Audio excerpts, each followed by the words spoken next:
Hello, everybody, and welcome to Paragde After Hours, a podcast where we talk about video game shit, nerdy shit, and usually some form of gay creeps itself into the conversation, as it typically does.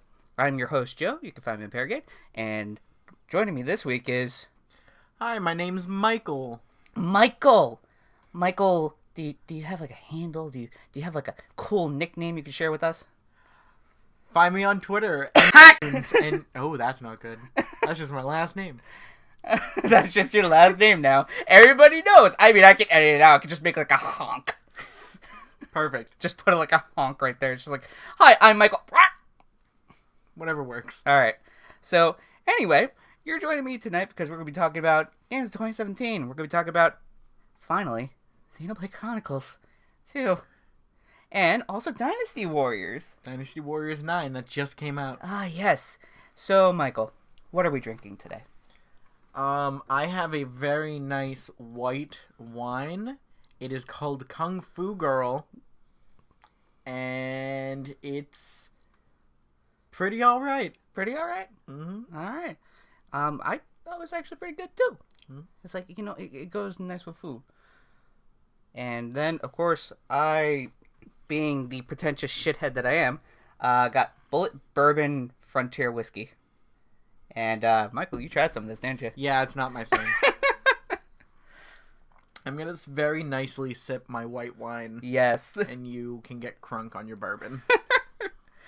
It's like, you know, just the classy bourbon, like, drinking glass, just like, yes. Yeah, feel it, huh? Alright. Anyway. So, let's go ahead and get on to our first little topic today, which is going to be our games of 2017. So, there were a lot of games that came out in 2017, weren't there? There were a lot, and I really feel like it was the year of just a lot of games coming out, and I think a lot of good games. Yeah. So, what would you say would be, like, your, I guess, leading up to your top pick? What were kind of, like, the ones that were just, like, the standout to you, like, during that year? Don't hate me. I really liked Mass Effect Andromeda. Was it finished? No. No one can say it was finished. Nah. But I felt like the storyline was good. I felt like the characters were interesting. Okay. And I had fun with the combat when it worked. Oh. When it worked. When it worked. So, I mean, that's fair. I mean, you know, different strokes, obviously. Mm-hmm. And then, what else did you like about that? Or not that game, but what else did you like about the year? The year, let's see. I always have this problem of trying to remember games that came out right during each year. Yeah. So I think another big hit for me, Tokyo Mirage Session came out the year before, didn't it? Yeah, it came out in 2016. I finally played it in 2017. I mean, that so counts. It's my game yes. of 2017. But it was great. Yes. I couldn't change the language because it was only voice acted in Japanese. So it was a great game to read, but I think the crossover of Fire Emblem Persona went really well. Okay. And pretty seamlessly. I mean, it definitely looked interesting. So, like, it was supposed to be like a rhythm game? No. There is... Oh, God. Oh, if we put rhythm games into this. So, it was... Well, Michael, this is your list. It was, Tokyo Mirage Session, which was... Imagine Persona's, like, walk around, talk to people. Okay. And Fire Emblem's characters were the Personas. I mean, isn't that just... And everyone was a pop idol. Isn't that just Fire Emblem Heroes? Everyone was a pop idol. Everybody was a pop idol. It's just like, here's my buddy Crom along with my buddy Marth. Yeah, like the main character's persona was Chrom. Oh my fucking And one God. of the girls' personas was Cordelia. Tharja was there. Some dude who is one of the armor guys who I didn't pay attention to. Like, that's such a glowing praise right there. It's like the guy that I just didn't pay attention to. No, I mean, I liked the character he was attached to. Yeah. Because it was a, like, 12-year-old girl who was an idol and pretended to be a chef. And she was the tank of the group. You know? So it was cool. That is cool. So, how about you? Okay, so for me, God, I had a hard time thinking about this too, just because, like, you know, in the beginning of the year, we had, Nier, we had, obviously, Zelda, Automata. We had Horizon Zero Dawn, which, to be honest, I really didn't like that much. Really? I really didn't like it that much. I'm actually very surprised to hear that, because you are an avid Monster Hunter fan. That is just it. Is that, like, the game itself seemed interesting, and I understood why people liked it. It was just, for me, like, the user interface was the main thing, I think, kind of holding me back. Because, like, there's a difference between, like, the Monster Hunter user interface, which I feel like just kind of fits with, like, what you're doing at the time. Yeah, it's hectic and no one knows what's happening. Right, and then with, the user interface of, Horizon Zero Dawn, and it's like, if you're into this, cool, but for me, it looked like Assassin's Creed, and I'm just like, God, I fucking hate this. Mm-hmm. And everything just felt cluttered to me, and it didn't really, like, it looked good when you just took out the user interface, but it was like, the user interface is what made me just be like, I don't want to play this. Mm-hmm. And I kind of felt overwhelmed. Like, otherwise, the combat was okay. Mm-hmm. It still had a kind of same weightiness problem that I feel like Assassin's Creed also has, where it's like, it takes you like 5 seconds to move as your whole body goes. Yeah, I mean, when you say you got overwhelmed, it reminds me, because another game that you got overwhelmed with that I loved, Yes, was Final Fantasy yes. 15. Like, it's just that when you kind of overload, like, I feel like for me, when I get overloaded with a lot, like, kind of a laundry list. And the laundry list can either be, like, a literal list of, like, here's this quest, here's this quest, here's this quest. Or it could just be a litter of icons that I'm just like, what's this one? What does this one do? This one seems important. And I'm just kind of, drawn to everything. Yeah. Whereas, like, say, like, Zelda Breath of the Wild, it's very much, like, it's sparse. It's very minimalistic. And it leaves you to just kind of decide what is important to you. Mm-hmm. So there's not really like this idea of like, I mean, granted, yeah, you can go ahead and play Horizon Zero Dawn and say, I'm only paying attention to this icon. But for me, because there were so many, I was just like, no, I don't want to do this. I will say I understand that point. There were a lot of icons and a lot of collectibles in Horizon Zero Dawn. And I did not get all of them. I do not want to get all of them. Yeah. I got all the... There was a whole thing in it, viewpoints. Right. If you got to that point where you can go up and look through the magic device you have on your ear, and it lets you see, like, the world as it was. Yeah. Super cool. Super pretty. Yeah. I only go for aesthetics in video games. So, seeing those were cool for me, but everything else was like, go find this deer statue. And I'm like, no, I'd rather die. You're just like, no, this is not what I signed up to. No, I'm not riding this beautiful, majestic gazelle all the way to a deer statue. It's cruel. So, kind of like going back to, like, the whole, like, picks of 2017, it's just like, a lot of those games just kind of led up to just, like, really good things. The main standouts for me were, of course, like, Breath of the Wild, Mario Odyssey, and Persona 5, which, that is your pick. That is my game of the year, my dirty, nasty crime boy, and all of his friends. No, so tell me Persona about this. is just my favorite series. It's just so good. I liked the timing of it all. I liked the aesthetics. The music was fantastic. And no one can fight me on that. I mean, unless 90s R&B pop / techno wave now isn't your jam, which in case you're wrong. Yeah. But it just was good. People talk about the combat getting stale, but that it's Persona combat. It's an RPG. Which isn't an excuse, but that's exactly it. It's an RPG. Like, the mechanics are there. It's about testing your might against each person each time you go. As enemies get stronger, how does that change how you're playing the game? Right. And I fell in love with all the characters. Yeah. And they were all just good little beans that I wanted to be happy. They were all really good. Like, playing that game and just, like, seeing, like, the character interactions between, like, Joker and then, of course, like, everybody else, was really awesome. And, like, me, like, I'm usually not a fan of, like, turn-based games, but this game made it so that the turn-based combat was actually just not just manageable, but also kind of fun. Mm-hmm. It flowed. Yeah. It flowed to a really good extent of... If you press the buttons fast enough, it looked like fluid combat. Exactly. So, like, that was the thing that I really liked about that, because kind of connecting that to a game I just played last night, a demo for Y2K, which, okay, so it's basically this indie game that is very much, rooted in, like, 90s JRPG nostalgia. Okay. And you literally play a story taking place in 1999 in New Jersey. Same. And basically, like, the combat is like, Final Fantasy. Mm-hmm.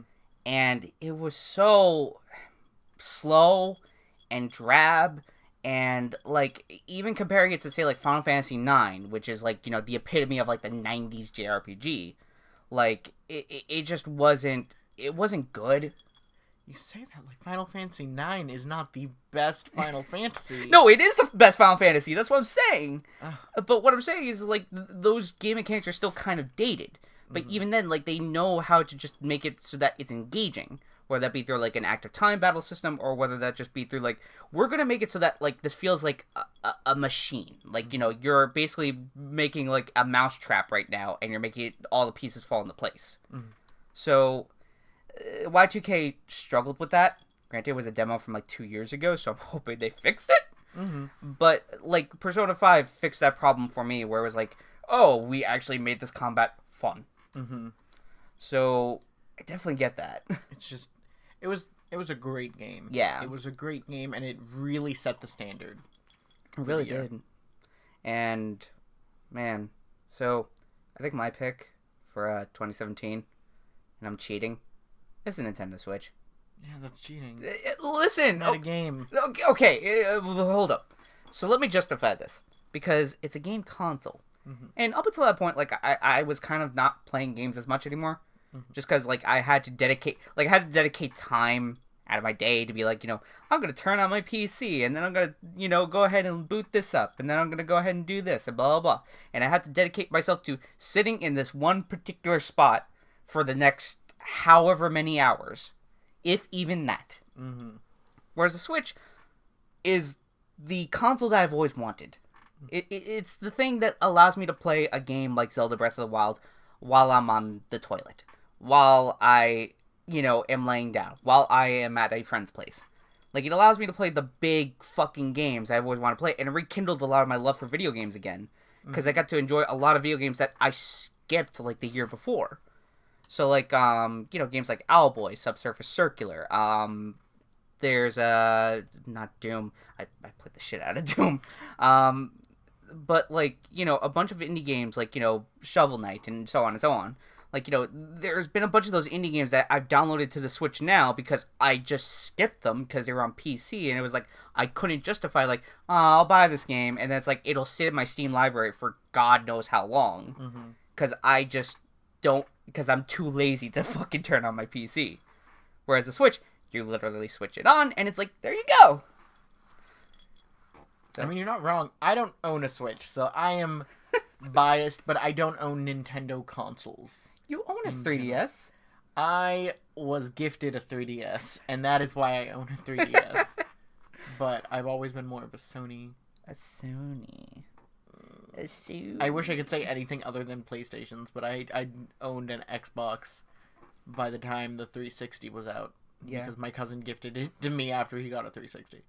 So, I will say, having played a little bit of Breath of the Wild from other people, it's a fun game. Yeah. Like, I absolutely understand the appeal. Appeal. That's a good word. Yeah. The appeal of the Switch and being able to kind of play it on the go and use it wherever you are.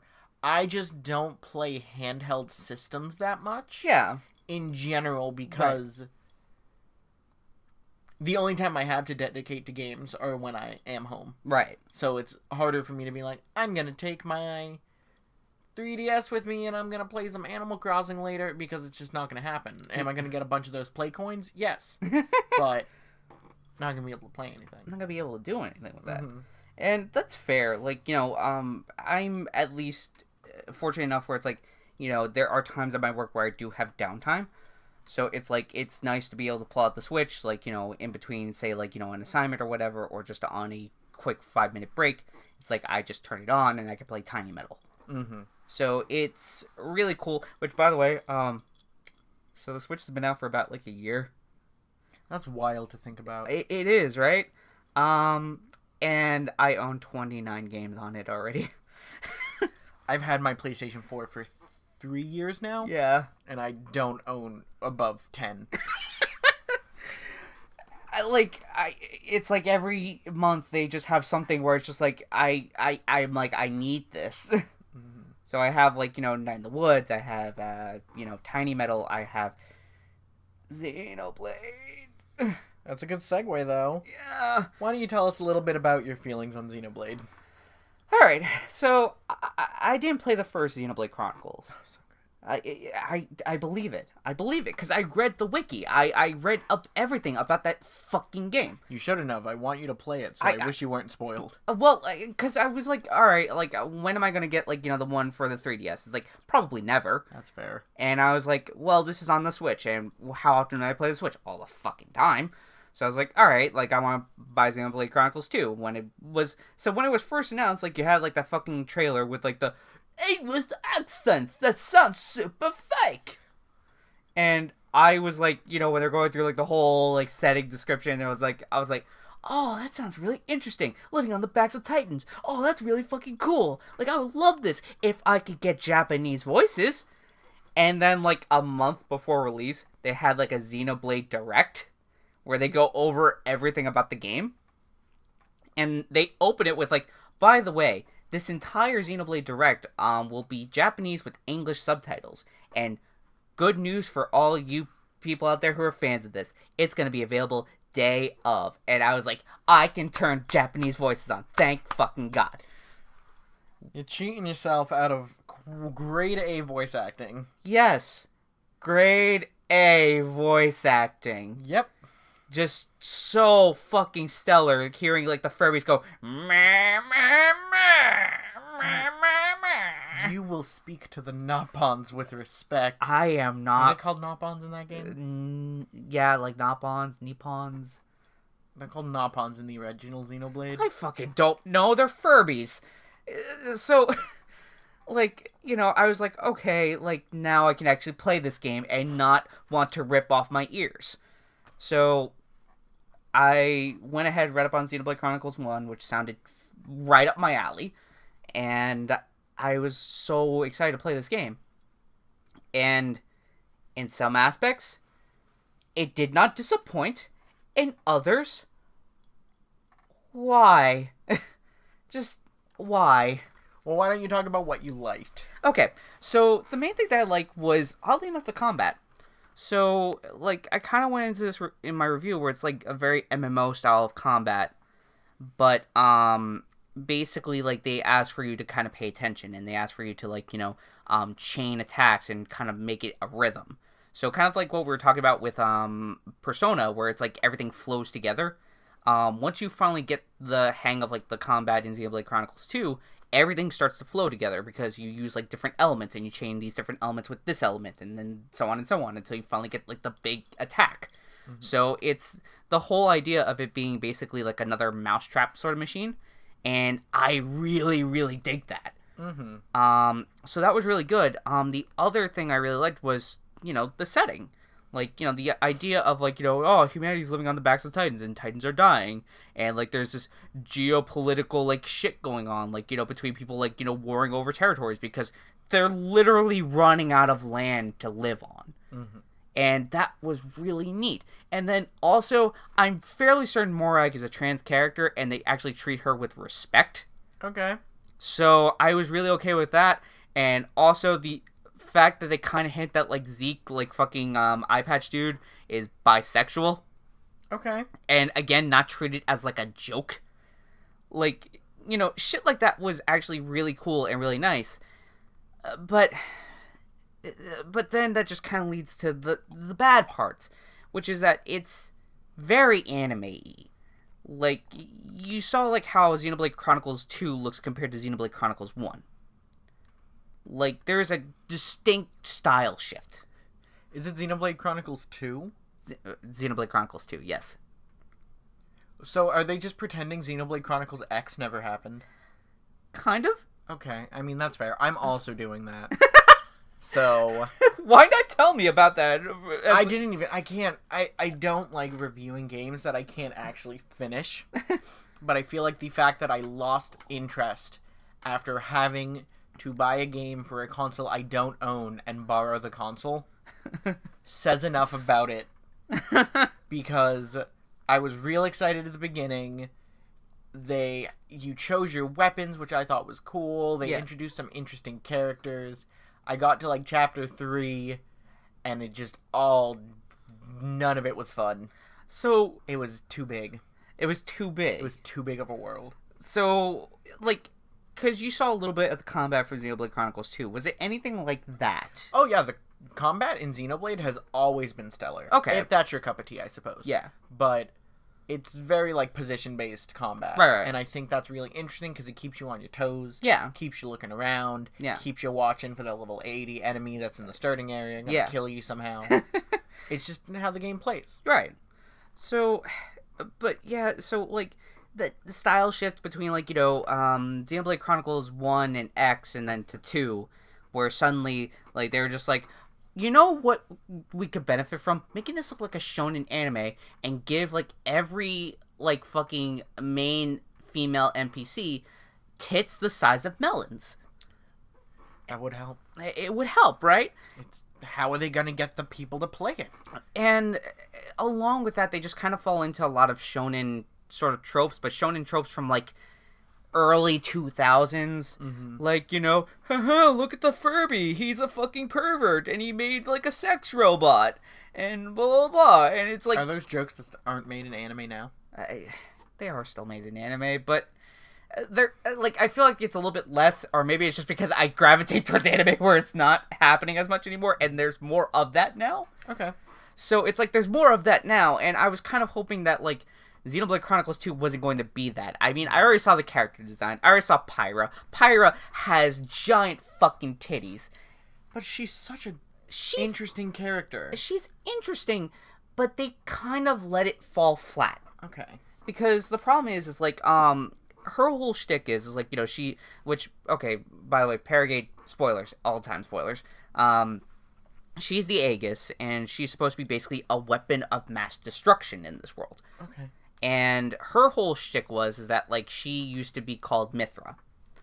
But in order to kind of make herself kind of, like, contained, she made herself a different personality who is Pyra, who is much more, like, motherly. She's much more calm, collected, less prone to, like, I'm going to punch your fucking face. So she made that as a way to balance herself out, which, that sounds interesting, right? But they don't really explore that. Aside from the fact that, like, Mithra is, I'm going to punch your face, and I'm a tsundere, who's like, I don't like you, Baka. And then Pyra's just like, oh, let me go ahead and take care of you, sweetie. Let me go ahead and cook for you and everything else. Which, by the way, that's her, like one of her main skills is cooking for the main character, which already just kind of seeds under my skin. Mm-hmm. And this kind of, like, undercurrent of, like, the fact that, like, a lot of the main, like, unique blades that you get, even your party member, Nia, is a blade, a possession that you own, basically. Mm-hmm. And I understand that, like, a lot of times, like, within the story, they're trying to drive the point home, like, no, blades are people, they're not possessions, and obviously Rex doesn't believe that, but the gameplay mechanics conflict with this, where it's like, you have the gachapon system, and I hate it because it's making these things out to just be possessions. I love gachapon systems. You know what? Gachapon systems are just... I like the randomness of it. I play games on my phone constantly that are all about random chance to draw better characters. Right. And I just think it's fun. It keeps me coming back. It keeps me wanting new characters. Well, I get that for, like, those types of games. Like, the games where you just check in, right? But for, like, a story-based RPG... For a $60+ game. Yes, it's like, I shouldn't have to waste time, like, farming a fucking core crystal to then, like, just never get the chance of getting Cosmos. Which then, like, all the unique blades have their own unique quest. So they have their unique cutscenes. They have unique things about them other than the fact that they're fucking good. So there's these whole sections of games locked off behind random chance. And that's something that I'm just not a fan of at all. That I can absolutely understand. So that was the thing that just rubbed me so wrong about this game. Mm-hmm. So it's the fact that a lot of the subtext is very sexist, and then it's in the same fucking breath they're here's a possible trans character who we're not treating as a joke, and I'm you're giving me mixed signals and I hate this. Mm-hmm. Overall, on a scale from 1 to 10, how would you rate the game? A 6.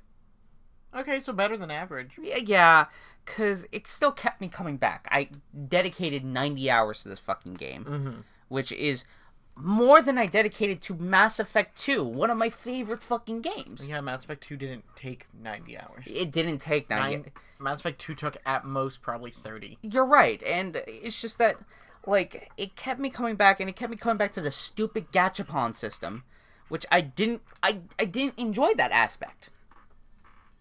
I mean, overall, do you feel you got $60 worth of game? Yeah, I feel like I did. I feel like there's still enough meat in there, and, New Game Plus is coming out sometime this month, and I'm probably going to play it, because I feel because they finally data mined the fucking game, where they found out, the actual formula for the core crystal system, and it turns out, yeah, it's fucking rigged. Yeah, of course. Well, yeah, but it turns out, the more rare crystals you get, the less of a chance you get of getting another rare crystal, blah, blah, blah, and keeps you coming back, and blah, and they give you, there's a pity system, where it's if you didn't get enough rare crystals, they eventually gift you one, but it's only a set amount of pity crystals. So, I feel now, because, one, this has been posted across the internet, that I feel Monolith Soft is probably going to fix it, hopefully. Because the good thing I will say about Monolith Soft, aside from, the problematic sort of aspects of, the story, is that they're still supporting the game. And they're still listening to fan feedback, and they're still listening to, how people feel about this game, and looking like they're trying their best to make it better, at least. And just another thing is just, knowing that they worked on Breath of the Wild, and I'm just sitting here you are capable of so much better things. Did they also storyboard the game? Xenoblade? Yeah. Yes. And they storyboarded Breath of the Wild. They didn't storyboard Breath of the Wild. They helped more with the gameplay mechanics and designing the world. So they helped out with that. Okay. Yeah. I mean, if I want to take into account, looks, yeah, I see a lot of similarities. Right. And that is definitely true. Because they're both very pretty games. Oh, yes. I love all the glowy aspects of Xenoblade when I got to watch you play it. Oh, yes. The fact that, it's just, you go into, a dark cave, and then it's oh, here's glowing titties. Yep, everything glows. Everything. Morag? Oh, yeah, Morag. Morag's weapons glowing. Yeah. I think so cool. It was really cool. It's a really, really pretty game. And I sit here, there are parts of it which are really, really, really good. And I'm oh, God, I want to recommend this, but with just, a whole bunch of asterisks. Just, listen, the combat's super good once you get into it, but you're gonna have to deal with about, 85 different fucking tutorials that break up gameplay. A lot. Hell, it happened until the last chapter. It displayed a tutorial message in the last chapter. It's I already know how to play the game. What was the tutorial message? It was just you unlocked Pyra's ultra mode. Here's what you do to activate it. It's just so I just tap up. Yeah, I've been doing that already. You're I could have gleaned this. Yes. From. It does a lot of things that break up gameplay. And speaking of kind of breaking up gameplay, kind of changing up things, why don't we talk about Dynasty Warriors now for a moment? We can. We absolutely can. So, Michael, I talked your ear off right now. Go ahead and talk off mine. Okay, so Dynasty Warriors is a series near and dear to my little heart. I've been playing it since I was 7. My cousins first played 3 and 4 with me, and then I got 4 for myself. And it's been a love relationship ever since, where I love it and it hates me. So recently 9 came out. Yes. And if you decided to watch the trailer for 9, the first 45 seconds of it is just people riding horses. Just horses. Just a bunch of different characters riding horses, which one showed me that my favorite characters were still in the game, so I was fine. Yeah. But also that I had no idea what I was in for. It is an open world game, which is very different from anyone who hasn't played the series. Right. Because it was very mission based. Right. It is. Now you choose a kind of scenario, so you choose one of the 4 kingdoms, which is very normal. Right. That usually is how it worked. But now it is open world, and you talk to people and get missions. Okay. And you can buy a horse, and the horse levels up. You level up, which I actually very much like, because you then get points every time you level up to invest in your stats. Okay. Which change how you play. Right. And you can also build, like, gems that increase your combos, or do different things with your character. Overall, it's a really interesting new take for the series, which I think was very much needed. Because it's always been a joke, like, haha, Dynasty Warriors 9. Yeah. Same game. Same game. And it isn't. For the first time, I can say this is a very, very different game. Is the storyline still the same? Yes. But it's based off of historical events, so it can't be that different. Right. Like, it has happened. Spoilers. Yeah. Most of them die. Yeah. It's a war. Mm-hmm. It's called the Three Kingdoms War. Right. So going into bad things about the game, and I say bad things very lightly because these are things that can be fixed. Yes. It's nothing of like, oh, this is so broken it can never be undone. And with the modern age of gaming we're in, where you can shape up things, you can update systems. Right. The frame rate is god-awful. Some of the enemies don't load in. Some of the textures don't load in. Which is fine and funny for cutscenes when someone's face loads in halfway through.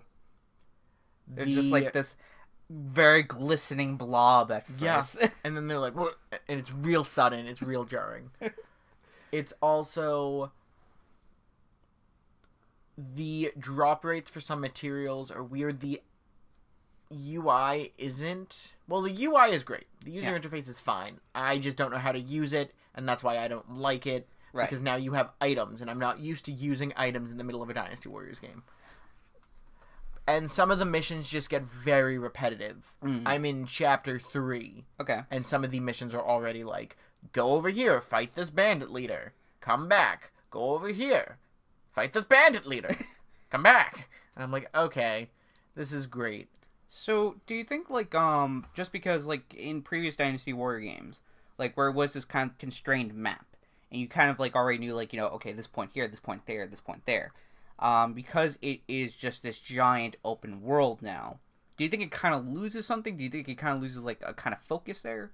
It loses a little bit of focus, but I think it gains a lot. Okay. So, the maps are giant for each chapter. Right. And they're so giant that you have your base and their base, and it is constantly exuding pressure of your forces. Okay. So you can go and capture other bases, and there's a mode on the map that shows... So if you capture one base, you're sending out your people from that base to all of the other bases around it. Right. And it will eventually alter the enemy placement on the map and your placement on the map. Okay. So you can go and instead of actually doing missions, capture bases. Right. To slowly push your forces there. Okay. Which is very different. And each mission you do lowers the enemy's overall level. Okay. So kind of like how, like, when you were doing missions in, like, Dynasty Warriors, where it's like, you know, you capture a certain point, but if you leave that point alone for long enough, it's like they're gonna capture it back. Yep. So kind of like that, but on a much bigger scale. Yeah, on a much larger scale, or I think it was either 4 or 5. Right. Where there would be, like, 2 side missions and a main mission for you to choose from. Right. And if you did the side missions, the main mission became easier. Okay. Less people were there, your forces were there, reinforcements couldn't come or could come for your team. Right. They really changed it depending on if you took the time out to fight other people. Right. So the way I always see it is in one of them, because the first part of every Dynasty Warriors game is the Yellow Turban Rebellion. Yeah. And you can go around and fight Zhang Jiao's brothers. Right. And if you fight them, when you go to fight him at the end, they're not there to help him cast magic. Mm. And it was the same in 4. You could go fight each of them as, like, the leaders of their own armies. Yeah. And then when you got to fight him by himself, Yeah. they couldn't help him because they were gone already. Right. But if you went and fought him without fighting the other two, Yeah. they were there causing tornadoes and phantom doubles and such. Of course. So it's a really interesting way of changing everything out. Yeah. So, do you feel like these change, like, because, you know, Koei Tecmo has been working on, like, other games, you know, in the Warriors sort of series here, and trying out new things. Like, you know, you had Hyrule Warriors, which tried a couple of different things. So good. And then you had Fire Emblem Warriors, which took, like, the kind of squad placement from, you know, Fire Emblem, and added, you know, Dynasty Warriors gameplay to it. I still really want to play that game. Oh, yeah. I have not been able to, but I hear it is decent. Yeah. So, like, they've been trying out new and different things. At least with those series. Do you think they've taken any of the lessons that they learned from those games and applied it to Dynasty Warriors 9? I would like to think so. I really think they kind of jumped on this open world kind of idea. Right. But it's something they're trying out and something that's not deterring me from playing it. Right. I find it really interesting, and I'm currently playing through that and playing through Monster Hunter again. So those are all that's taking over my very limited amount of free time. But I find it's really fun. Yeah. And I think, if anything, this is going to teach them if this works or not. Right. Because it definitely is different. Yeah. And that is something this series specifically has needed for a long time. Definitely get that. And, like, from most publications that I've seen, like, you know, talk about this game, like, you know, they're saying, like, you know, granted, a lot of publications I've been looking at have been super critical of the game. And, like, I think it was Austin Walker of Waypoint who said, like, you know, he was playing on a PS4 Pro. And he was like, okay, I'm going to play this. And the frame rate was still choppy in certain sections. Where, despite having a better processor, it was like, how is this happening? And then also, it did this weird aspect ratio thing. Where, like, there was black bars all around. And it looked shrunk. Mm-hmm. So, there was shit like that was happening. And do you feel like kind of the criticism coming from, like, I would say, like, main sort of like, publications, do you think it's warranted, or do you think they might be a little too critical? Oh, it's absolutely warranted. I haven't had any of that, like, resolution difficulties or anything. Because you use a regular PS4. Yeah, I use a regular PS4 because I don't have a PS Pro. Yeah. Because I didn't know that was a thing until, like, a few weeks ago. But you need to be critical. You can still like things and be critical of them. Right. And I think that is something that is really lost on a lot of people in society, is I can look at games and be like, wow, they could have done that better. Right. But sure did I like playing it. And, yeah, that kind of connected back to Xenoblade Chronicles too. That's kind of how I feel about it. Mm-hmm. Where it's like, I really enjoyed a lot of my time playing it. Were there things I could definitely change about it? Oh god, yes. Mm-hmm. But I think that's important to be critical of media in general. Yeah. Whether that's video games or TV shows or... Exactly. Books.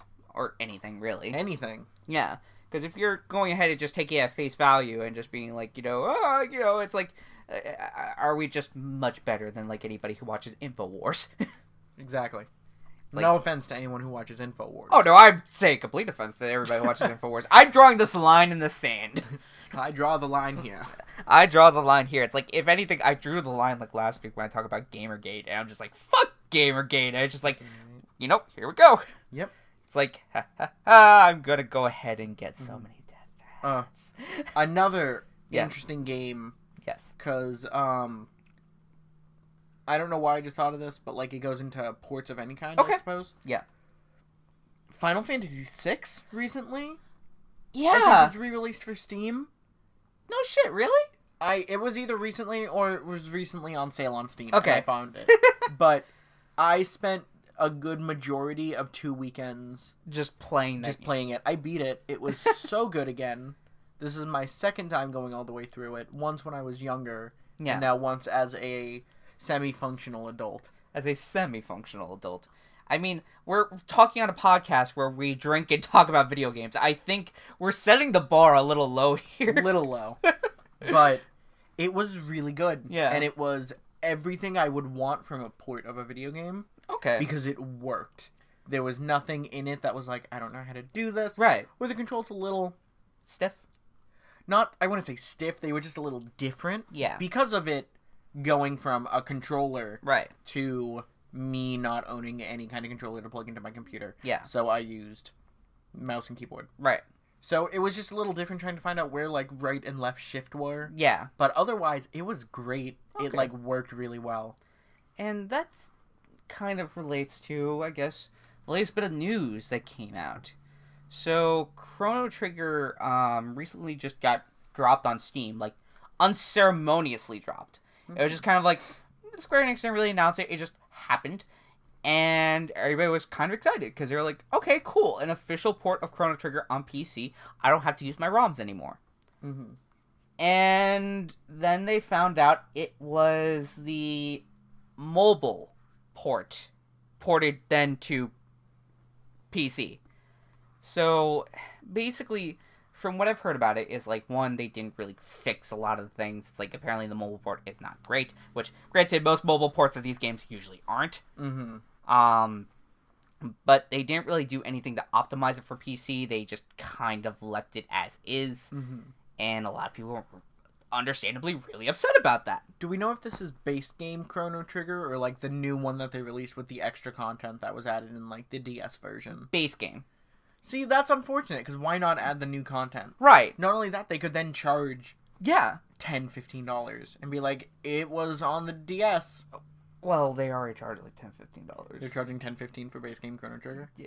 You can ROM it. Yeah, you can ROM it. Which don't do, because it's illegal. But, like, it's possible. Don't do. Wink, wink. There are a lot of games that do that. Yeah. There are a lot of companies that do that are just like, oh, just switch it over. Because if you want to take into account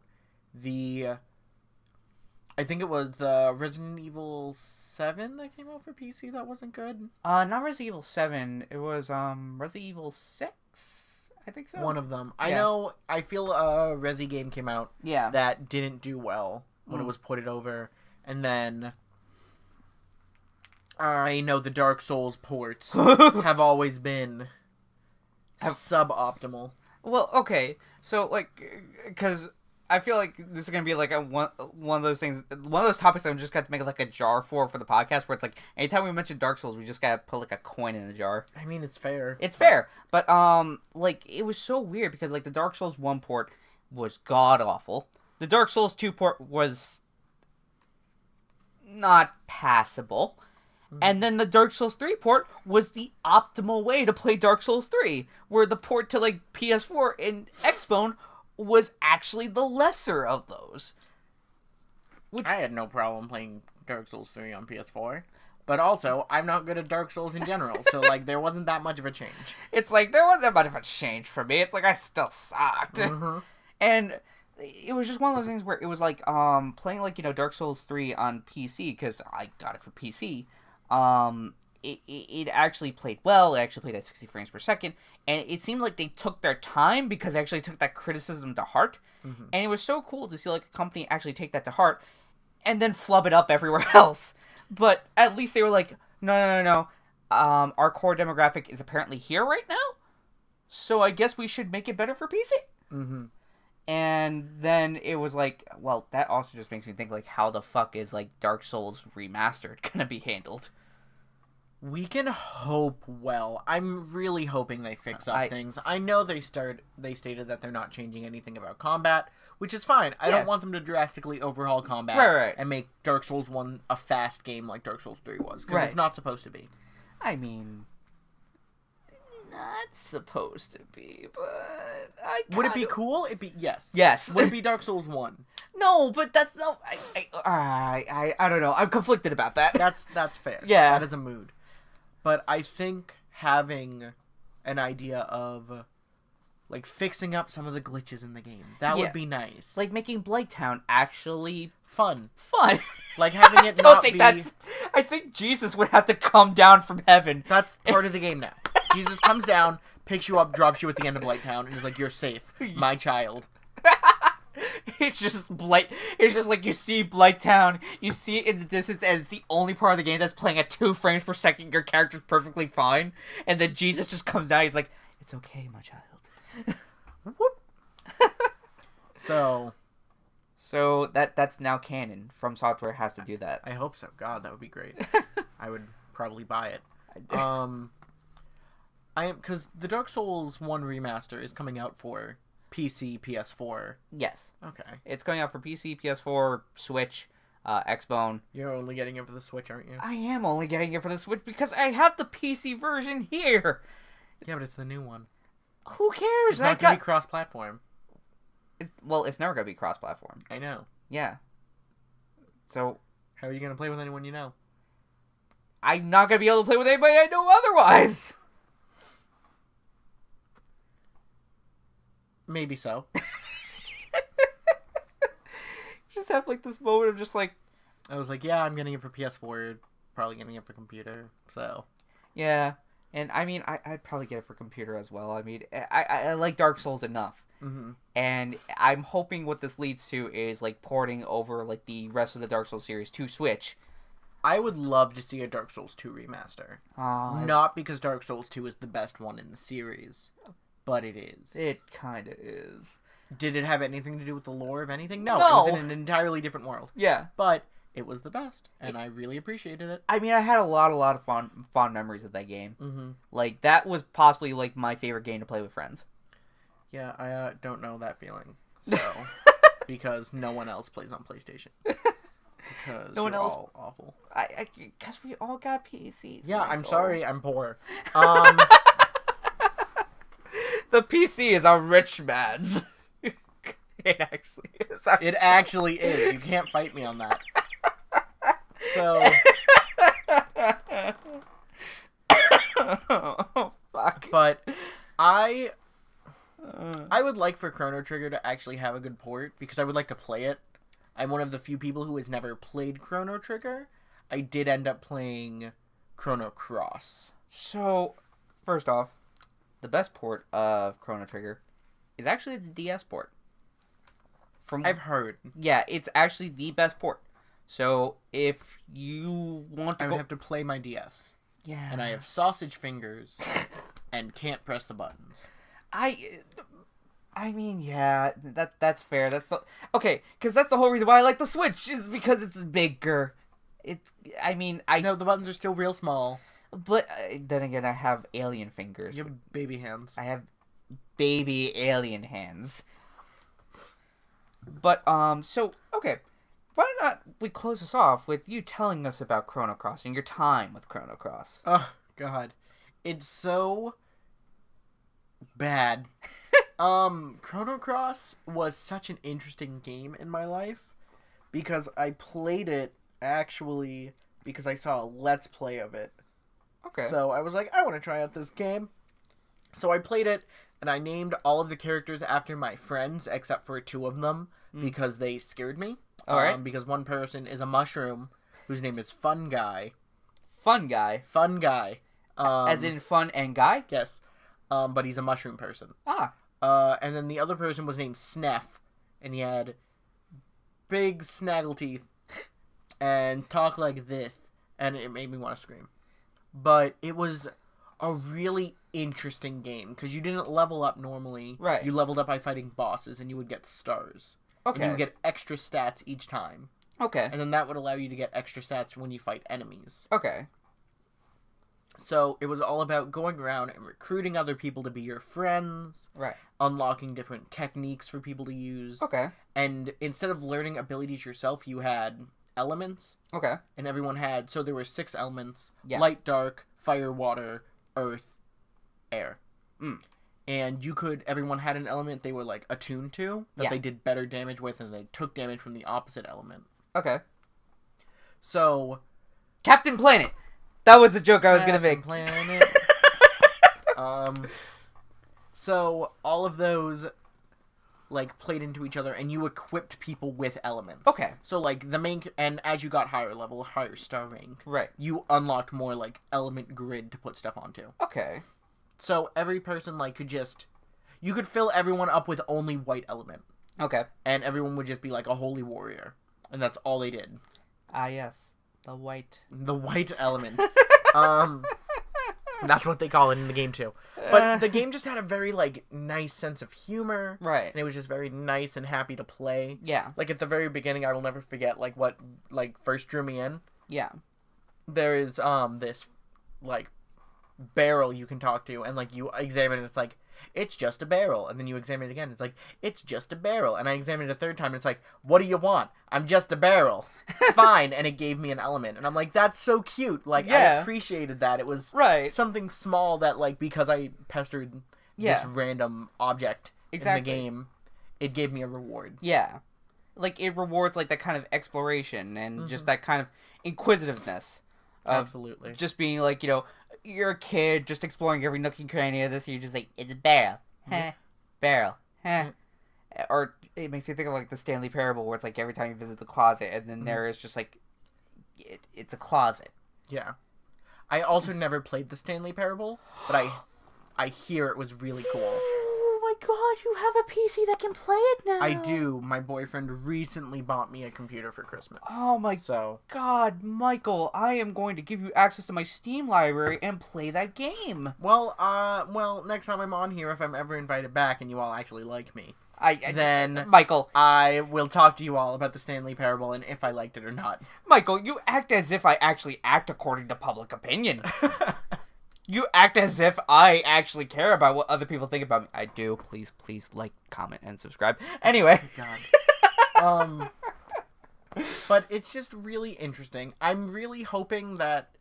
Can they fix the port? For Chrono Trigger, probably. Will they? Probably not. Just because I feel like Square Enix has its eggs in a much different basket right now. It's the Kingdom Hearts basket. Maybe. If Square Enix doesn't release my child to me. They've held your child for, what is it, 10 years now? Kingdom Hearts 3 will be the 14th game in the Kingdom Hearts series. Is it really the 14th game? It's like 11th or 14th. Oh my god. There are a lot of games. I mean... including 2 mobile games that I still play, which are Gachapon systems. Oh, so... that one! Oh no, Michael! Fuck. Alright, you know, yeah. That's fair. Alright, so that is about all the time we have for this week's episode. So, Michael, where can people find you on the internet? Find me on Instagram at dude named Michael. Michael spelled Mychael. Cool. And of course, I am Joe. You can find me on Paragde. I semi-regularly post articles on there. You could also find me on Twitch at JustJoeStars, and Twitter at JustJoeLet'sPlay. So, yeah. Michael, it's great having you here. Thank you. I appreciate it. It's been fun. Yeah. So, with that being said, as always, remember, always tip your waiters 50%. Good night. I'm okay, fair.